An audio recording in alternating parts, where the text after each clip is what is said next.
What if the story you learned about the slave trade was only half the truth?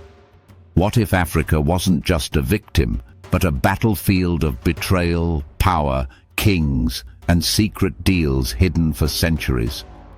Tonight, we uncover the dark truth Africa hid about the slave trade, and why this revelation is shaking history to its core right now. Chapter 1. The story we were told.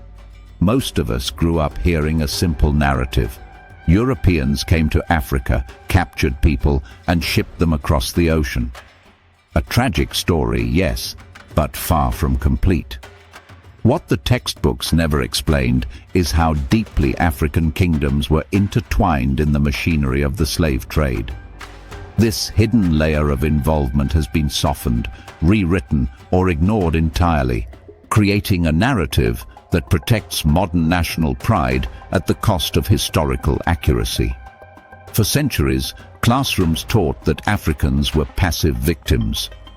But evidence shows that powerful kingdoms like Dahomey, Oyo, and Ashanti built vast political and economic structures around the buying, selling, and exporting of neighboring ethnic groups.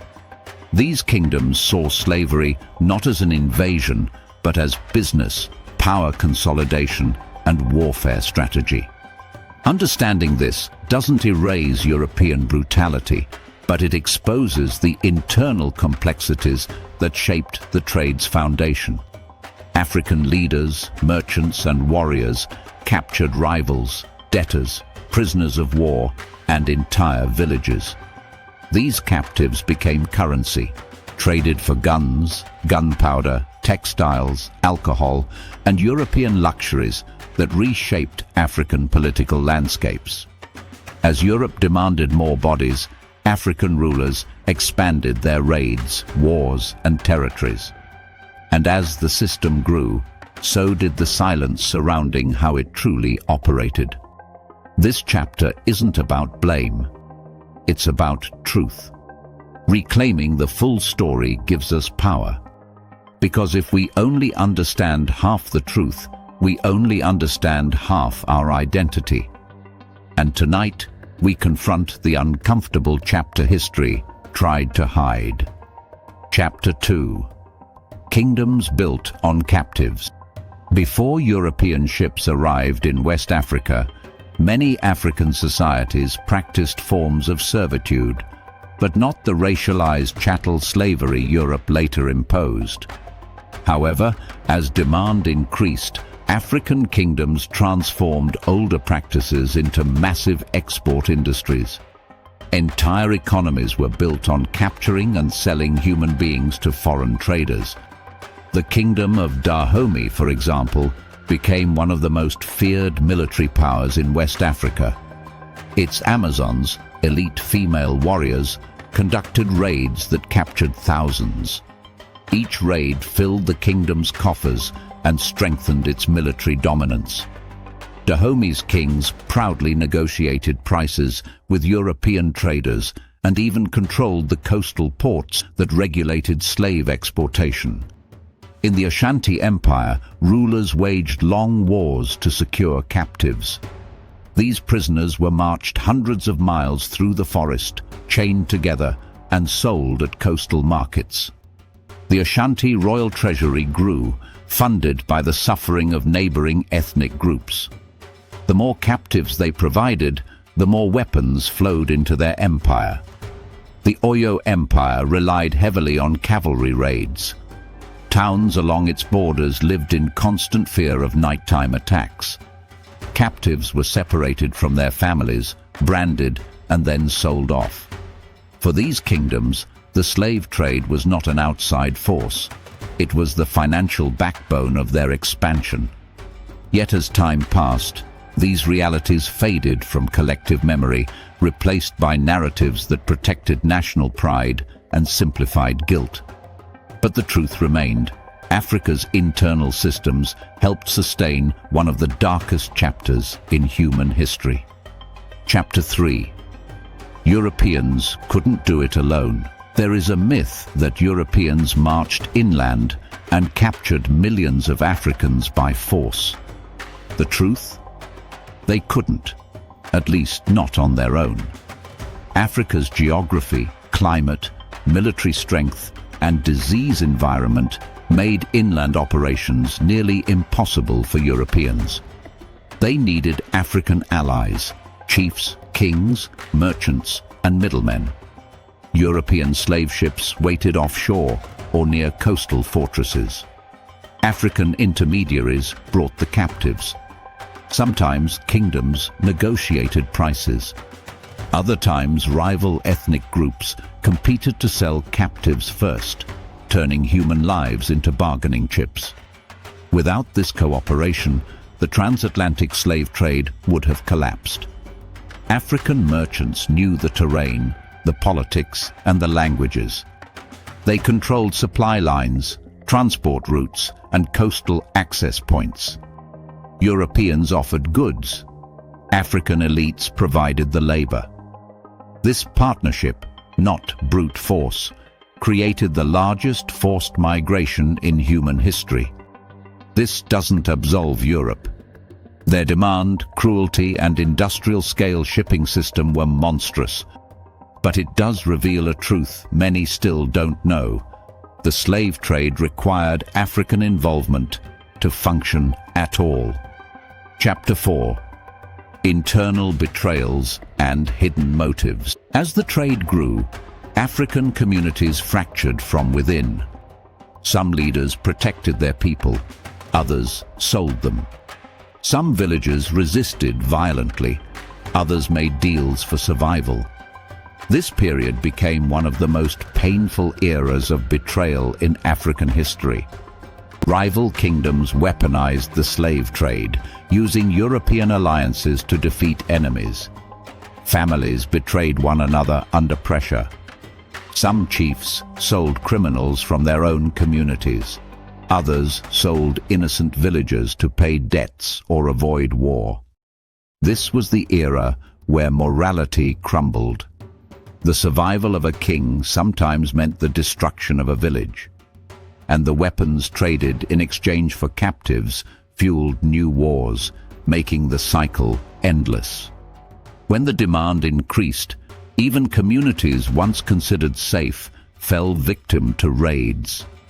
African historians and elders have long spoken about this hidden civil conflict, the devastating truth that Africans did not all stand united during the slave trade.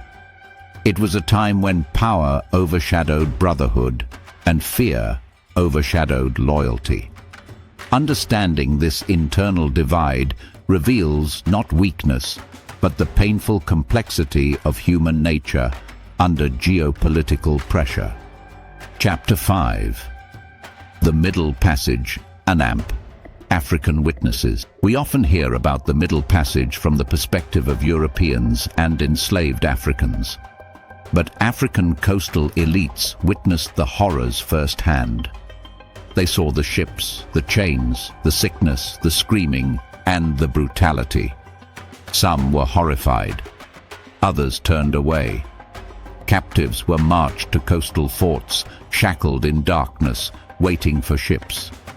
African traders watched as Europeans inspected bodies, rejected the weak, and branded the strong. Some African witnesses wrote about their regret. Others grew wealthy and expanded their political influence. This chapter exposes the painful truth that complicity took many forms, not all motivated by greed.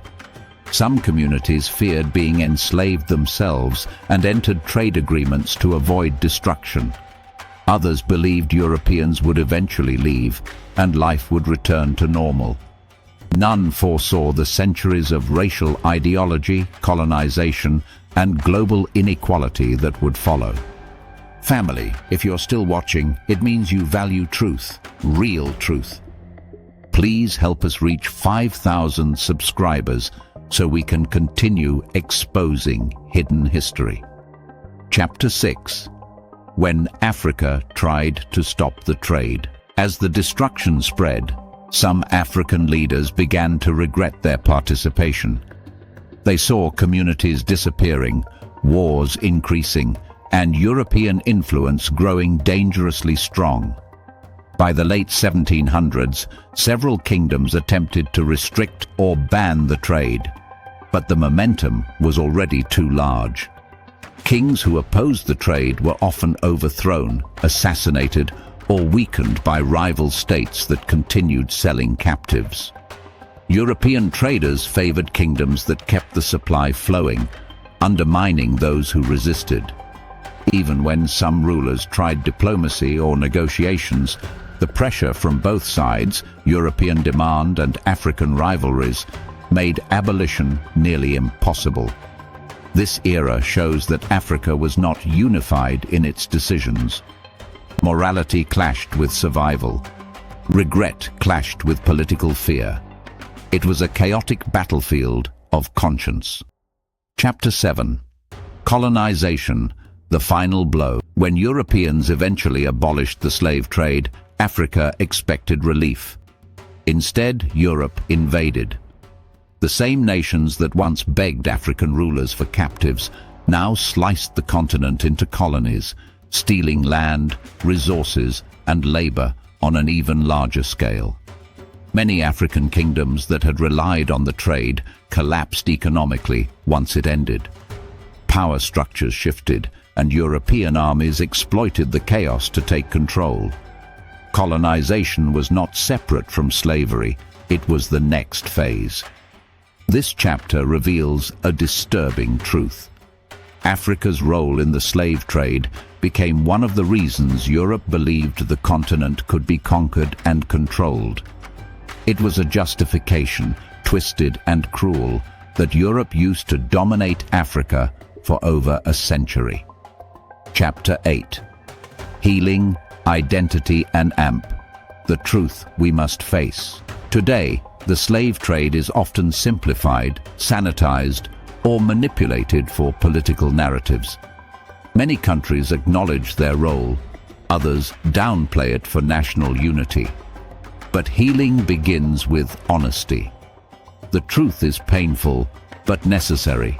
Africa was not just a victim. Africa was a battlefield of resistance, betrayal, survival, leadership, greed, tragedy, and courage.